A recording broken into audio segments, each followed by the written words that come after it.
están, mujeres FemAwake, mujeres despiertas? Yo soy Emiret Rivera y estamos aquí nuevamente en FemAwake. Bueno, pues hoy vamos a estar platicando de estos buenos hábitos que nos van a acercar a sentirnos en un estado de felicidad. Qué importante es que identifiquemos qué es lo que nos hace sentir bien a las mujeres.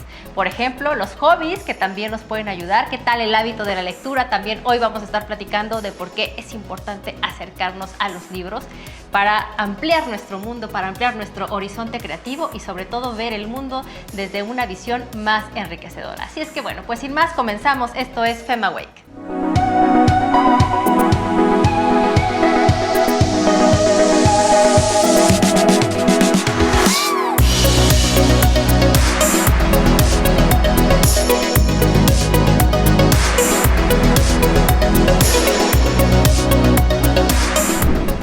Pues ya estamos acá en nuestra sección Equilibrio Fem. El día de hoy vamos a platicar con nuestra especialista Florentina Fernández, quien es psicoterapeuta gestal y también especialista en ciencias de la felicidad.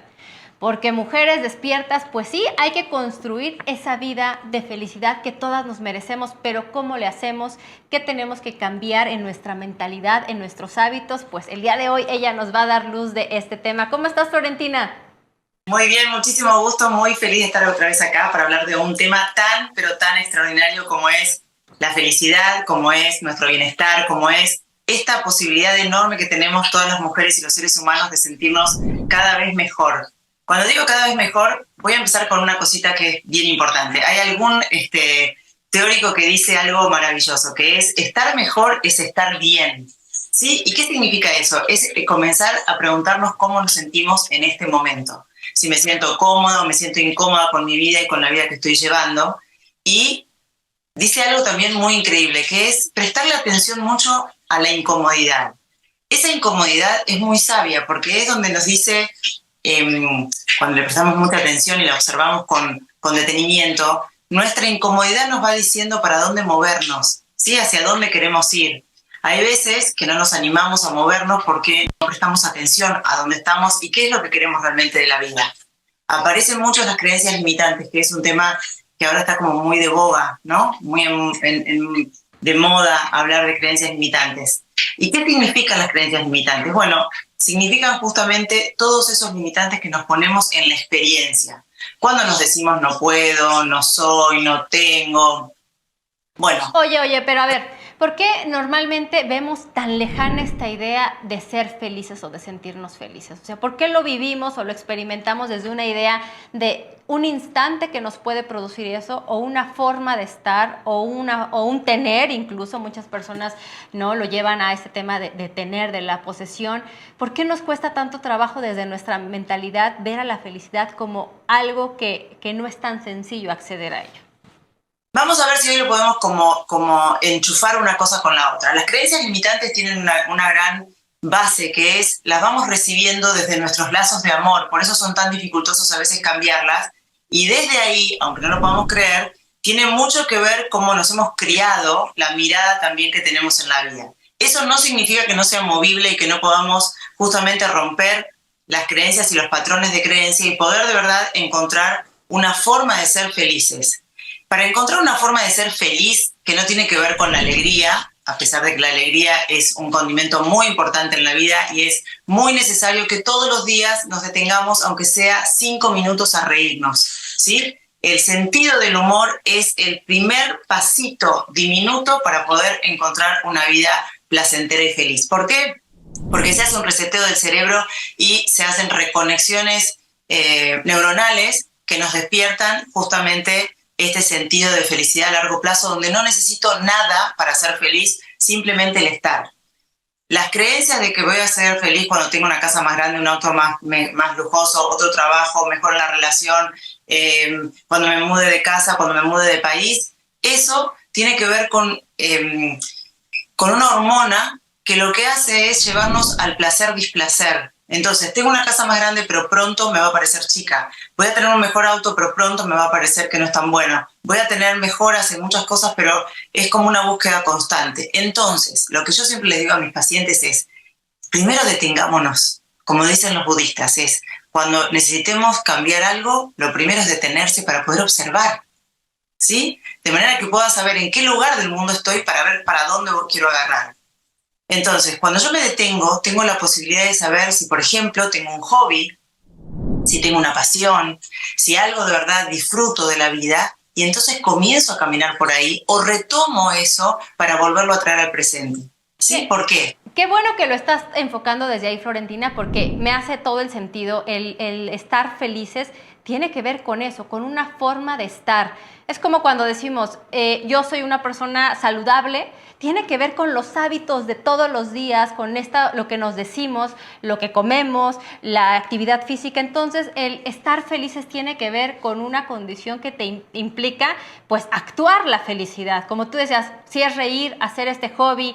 O sea, ¿cuáles serían esos hábitos como para empezar a cambiar esa mentalidad que tendríamos que ir incorporando en nuestra vida para ser felices? La primera, así, número uno, la primera top, es la risa, ¿sí? No hay que perder oportunidad para arrugarse de tanto reírse, ¿sí? Es como un ejercicio para la cara, para el cuerpo, para el alma, para los músculos, para el pensamiento. Ustedes las arrugas también.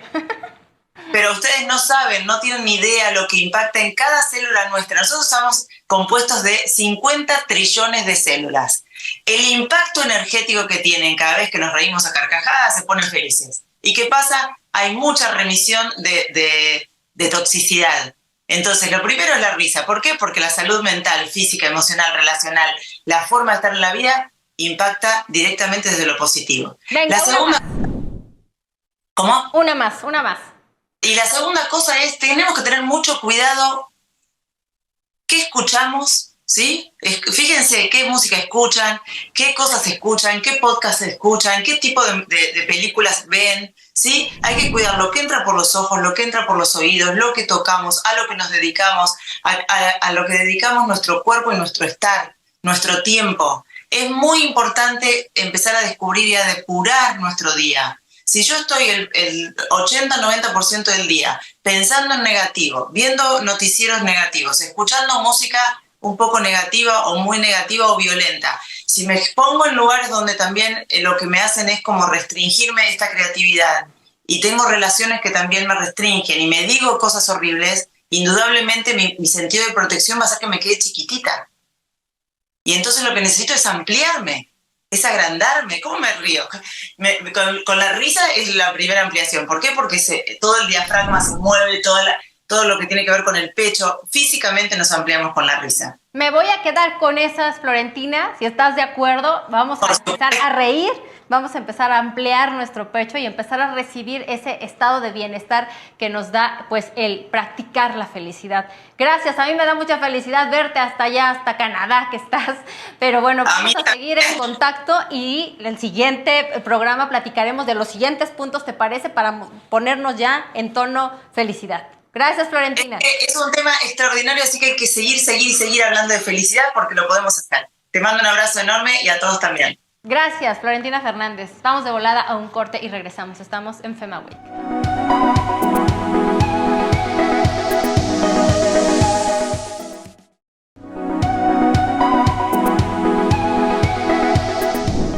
Pues seguimos en FemaWeek y no se les olvide seguirnos en nuestras redes sociales @FemaWeek en X, Facebook e Instagram y también en mis redes sociales @EmiretRiveraP. Oigan, mujeres despiertas, pues me da mucho gusto recibir en este programa, en casa de FemaWeek, a la directora literaria de Penguin Random House. Ella es Mayra González y pues hoy nos va a platicar de la trascendencia de ser mujeres leídas, mujeres letradas, de todo lo que nos va a cambiar el mundo a partir de que sumemos las letras a nuestro diario del día a día. Y van a ver qué bonita experiencia. ¿Cómo estás? Feliz, muchísimas gracias, Emiret. Me encanta estar aquí y me encanta que me inviten siempre a hablar de libros, para lo que sea. Te tenía muchas ganas, ¿eh? Te tenía muchas ganas, de verdad, porque estas conversaciones, ¿cómo hacen falta? Escuchar, pues ahora que vamos a estar platicando, ¿no? De estas inspiraciones que hay a través de la literatura, lo que nos invita, lo que nos provocan y cómo se ha ido transformando la vida de las mujeres gracias a los libros. Bueno, hay que decir, y eso lo tenemos muy documentado, que los clubes de lectura son principalmente de mujeres. Y que en la pandemia algo que nos mantuvo a la industria, que nos mantuvo a todos los que trabajamos con los libros, fueron estos clubes de lectura casi en el 90% hechos por mujeres y con la mayor cantidad de participantes siendo mujeres. Entonces, ahí hay un tema con las lectoras, que son las que durante mucho tiempo han fortalecido a la industria. Claro. Que no me digan que no leemos en México, sí leemos y somos muchas las mujeres que leemos. Pues ahí está, entonces hay que continuar y hay que acercarlas más y sobre todo en estos clubes de lectura que a veces pues no se conversan tanto en los medios de comunicación, ¿no? El cómo las acercamos, el cómo vamos generando también estos redes de conocimiento que nos ayuden pues a resignificar nuestro día a día en nuestro mundo. Ahorita me hace recordar pues hablando de feminismo, que al ratito también le vamos a dar este tema, pues las saloniers, ¿no? Cómo se reunían esos grupos de mujeres para hacerse de conocimiento y para participar de la vida económica, de la vida política, y hoy en día pues las mujeres estamos ocupando estos lugares de manera trascendental. Pero hablemos de emprendimiento. ¿Cómo nos puede fortalecer la literatura para hacernos mujeres más robustas a la hora de emprender? Quiero arrancar con algo. Una escritora nigeriana, Chimamanda Ngozi Adichie, ella escribió un libro maravilloso que se llama Americana y escribió 2 libritos que son feministas, 2 libritos que son justo para empujar a las mujeres, para inducir a las mujeres, para que sea la introducción al feminismo. Y una de sus amigas, estando embarazada, le dijo, ¿qué puedo hacer para que mi hija sea feminista? Quiero que me enseñes a enseñarle a mi hija a ser feminista. Y entonces ella dijo, a ver, yo no sé cómo enseñarte a ser feminista, pero lo que voy a hacer es que te voy a regalar un librito con lecciones de lo que yo creo que debe hacer una mujer para ser feminista. Entonces vienen varias lecciones y la 5ª sugerencia dice, enseña a Chisalum a leer. Enséñale el amor por los libros. La mejor manera de hacerlo es mediante el ejemplo. Si te ve leyendo, comprenderá que leer es valioso. Si no fuera a la escuela y solo leyera libros, posiblemente sabría más que un niño educado de manera convencional. Los libros le ayudarán a entender el mundo y cuestionárselo. Le ayudarán a expresarse y le ayudarán en aquello en lo que quiera convertirse.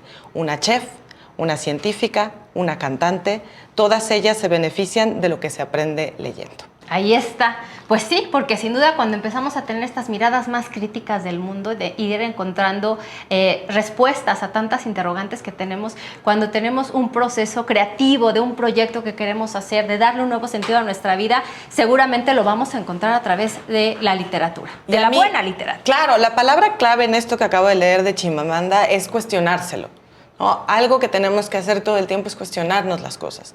Y creo que durante tanto tiempo que las mujeres no nos cuestionábamos nada, no se nos permitía, no es que ni siquiera se nos permitiera, sino ni siquiera se nos ocurría cuestionar la vida que estábamos llevando a cabo. Cuando ya entras a los libros, a la literatura y a través de personajes de ficción, porque claro, en emprendimiento hay muchas mujeres escribiendo, muchas mujeres, libros de no ficción, libros que te ayudan a salir adelante, tanto en tu vida cotidiana como si quieres desarrollar una empresa, como si quieres desarrollarte profesionalmente, pero la ficción, desde la ficción, cuando te encuentras con el otro, cuando tienes esa empatía con el personaje que está ahí, con un personaje que puede ser una mujer empoderada o que puede ser una mujer víctima, y que entonces en el momento en que tú lees una novela donde hay una mujer que es víctima, muchas cosas te van a checar que no te checaban. Te vas sensibilizando. Te vas a enterar de cosas que probablemente tenías ahí, porque nuestra intuición es parte de lo que nos hace mujeres. Pero, pues cuando lo lees y lo ves en carne propia, digamos, de un personaje con nombre y apellido, es cuando sobre todo te va a pegar durísimo. Claro, te espejeas, ¿no? Automáticamente. Oye, Mayra, ahorita tocabas un tema muy interesante para las mujeres que quieren emprender justo en este tema de la literatura, empezar a escribir. ¿Cuál es ese primer momento para que ellas se avienten? Tú me dices hace rato, pues ponte a escribir, mi. Es que hay que escribir y no hay que tener miedo de varios mitos que hay, ¿no? Es que las mujeres solamente van a escribir de cosas de mujeres. Bueno, y los hombres han escrito sobre cosas de hombres, ¿no? Es que las mujeres ahora solamente están escribiendo sobre maternidad. Ya estamos hartos de libros sobre maternidad. Pues no, es una exploración humana y al final puede haber muchos libros sobre maternidad, pero nunca demasiados libros sobre maternidad. Exacto. Y el tema es atreverse a escribir. Hablando de clubes de lectura, por ejemplo, hay talleres de lectura que también son muy útiles porque, claro, ahí es donde tú te atreves ya, no solamente que ya escribiste, sino ya compartirlo.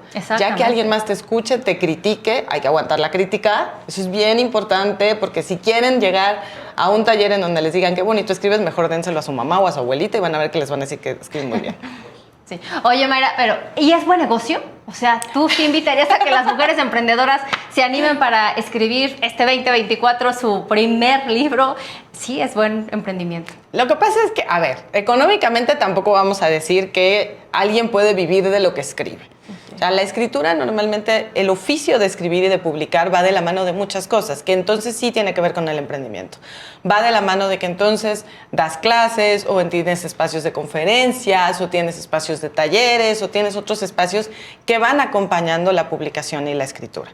Pero no quiero mentirles tampoco, no es un negocio, es un negocio que te enriquece por muchas vertientes, ¿no? Es un negocio que te enriquece, además en el contacto con los lectores, cuando alguien ya también empatizó con lo que tú escribiste, con tu historia, con tus personajes, cuando alguien se acerca, yo que estoy tan cerca de los escritores durante las presentaciones, y alguien se acerca y les dice, es que lo que tú escribiste me pasó a mí, o transformó mi vida, o hizo que yo me atreviera a divorciarme, o hizo que yo me atreviera a ser mamá, o hizo... Son así de fuertes las declaraciones que muchas veces se escuchan con los escritores. Sin duda. Y justo ahorita, regresando del corte, vamos a platicar de pues, 2 textos reveladores que sin duda ha de haber sido parte de la vida y la transformación de muchas mujeres. Estamos platicando con Mayra González, directora literaria de Penguin Random House. Vamos de volada a un corte y regresamos. Estamos aquí en FemaWake.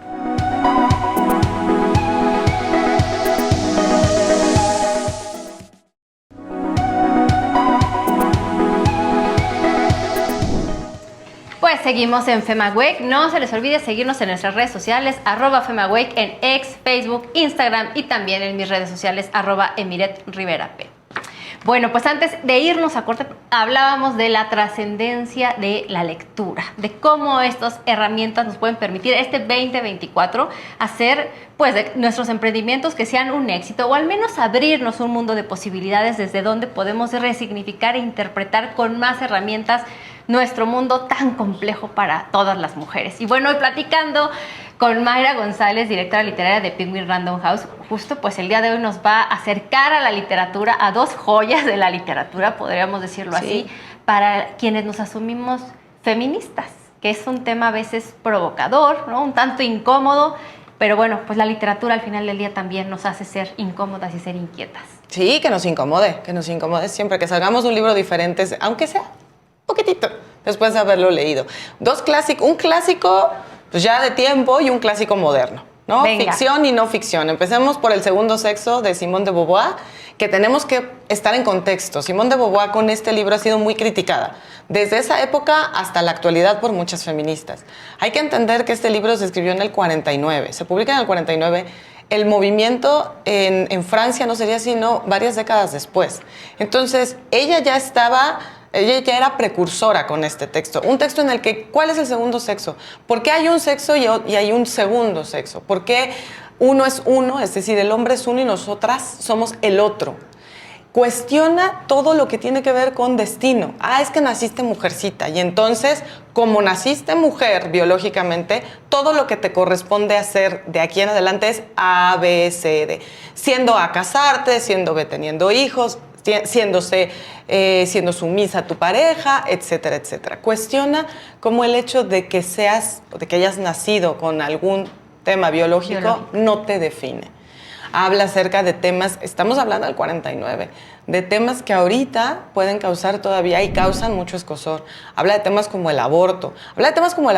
Hablando desde ese momento de la cantidad de mujeres francesas que llevaban a cabo abortos clandestinos y lo que pasaba con esto, ¿no? Habla sobre el trabajo, habla sobre la pareja, habla sobre el placer sexual. Cómo podemos ser nosotras mismas, y habla sobre todo sobre eso, sobre la identidad, sobre ser nosotras y no ser el otro, no ser el segundo sexo. Eso es lo que yo creo que pondría en este énfasis. Si tú bien comentas que hay estas discusiones todavía acaloradas, ¿no?, entre la visión de Simone de Beauvoir y acercándonos al feminismo, justamente es como hoy en día todavía vemos que las mujeres las siguen ubicando en la otra parte, ¿no? En la condición accesoria, no en la parte protagonista, donde esta invitación de esta gran escritora feminista, y que para muchas ha sido, ¿no?, nuestro despertar y nuestro acercamiento primario al feminismo, es justamente apropiarnos, ¿no? Esta invitación de ser nosotras quien decide sobre nuestro cuerpo, sobre nuestro pensamiento, sobre nuestro espacio en el mundo, y yo creo que sin duda de ahí se abre un panorama maravilloso, sin vuelta atrás, con el feminismo. Como tú dices, 1949 cuando surge en Francia, pero bueno, acá en México llega a finales de los 70s, ¿no? Cuando por primera vez se edita en nuestro país. ¿Y cómo ha sido el acercamiento a partir de este texto? Tú encuentras la nueva resolución de las mujeres cuando se acercan a libros tan provocadores como este texto de Simone de Beauvoir. Bueno, este libro que están, ahora sí que este libro que están viendo aquí, es una edición de 1999 con un prólogo justo de una escritora, María Moreno, una escritora que está compartiendo con nosotros ya la visión desde tantos años después, ¿no? Hablando ya cuando el texto estaba cumpliendo, no, desde 2019. Una visión que justo trae a colación lo que está sucediendo en el momento en el que ella está escribiendo este prólogo, comparando con lo que había pasado con Simone de Beauvoir en ese momento, incluso con los ataques que vivió, con toda esa crítica que a lo largo de los años aún muerta ha estado viviendo Simone de Beauvoir, y la verdad es que sigue siendo un referente. O sea, no es que haya envejecido, no es que estemos, es que mire, históricamente tenemos que regresar a Simone de Beauvoir para entender la evolución. No, es que es de una actualidad total, claro. Brutal. Sí, nos da mucha explicación y nos da mucho sentido. Yo, la verdad, siempre me asumí rarita, porque había cosas que no entendía del mundo y yo decía, ¿por qué tengo que hacer esto? Porque se dice que debes de hacer. ¿Por qué te tienes que pues sí, entregar a estas expectativas sociales que son, pues, digamos, las preconcebidas, como tú comentas, y sentirte cómoda? Y yo digo, no me siento cómoda. Y a mí este libro me transformó la vida, sin duda. Todas las que tenemos acercamiento con los estudios de género, yo diría que sí, es de nuestras Biblias. Sí. Oye, siguiente libro, a ver. Pues es que es una nueva Biblia. A ver, el cuento de la criada, cuando ocurren todos estos movimientos, sobre todo en Estados Unidos, con el trumpismo, cuando ocurren todos estos movimientos, el estandarte era el cuento de la criada. Las mujeres salían a la calle con estas túnicas y con estos gorros que se identifican con los personajes del cuento de la criada. Okay. Y la misma Margaret Atwood decía, es que yo cuando escribí, yo escribí esto evidentemente sabiendo lo que estaba ocurriendo, pero nunca pensé que se podría empezar a convertir en una cuestión visionaria de lo que íbamos a estar escuchando sobre los derechos, en contra de los derechos de las mujeres. Es una novela que es muy poderosa, es una novela que tiene ya una continuación también que se llama Los Testamentos, pero es una novela en donde vemos cómo podemos estar catalogadas, ¿no? Tú eres una mujer que va a parir. Tú eres una mujer que no va a parir porque eres infértil, pero entonces esta mujer va a tener relaciones con tu marido y va a tener a tu bebé, pero ella solamente va a ser un instrumento. Sí, un objeto, ¿no? ¿Cómo nos vamos a estar, cómo nos estamos etiquetando también, ¿no? ¿Hasta dónde? Estos son tus derechos, pero de aquí no te pases, ¿no? Este es tu espacio físico, pero de aquí no puedes. Te tienes que vestir así, no levantes la cara.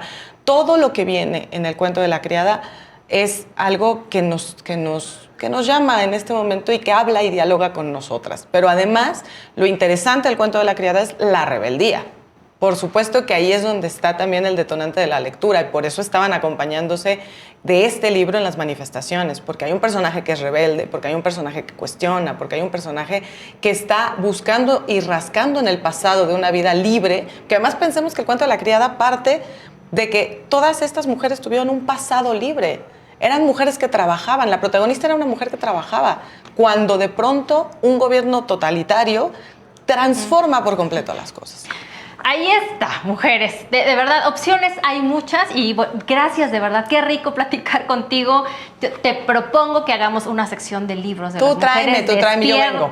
Porque de verdad sí lo necesitamos. Acercarnos a la literatura precisamente nos da este impulso de reflexión y de contacto con nuestro pasado, pero sobre todo con la resignificación de nuestro futuro, mujeres despiertas. Gracias, Mayra. Gracias. Muchas gracias. Mayra González, directora literaria de Penguin Random House. Ya se nos fue el tiempo así, rapidísimo. No se les olvide que, bueno, pues seguirnos en las redes sociales y nos vemos en el próximo capítulo de FemaWake. Les dejo besos.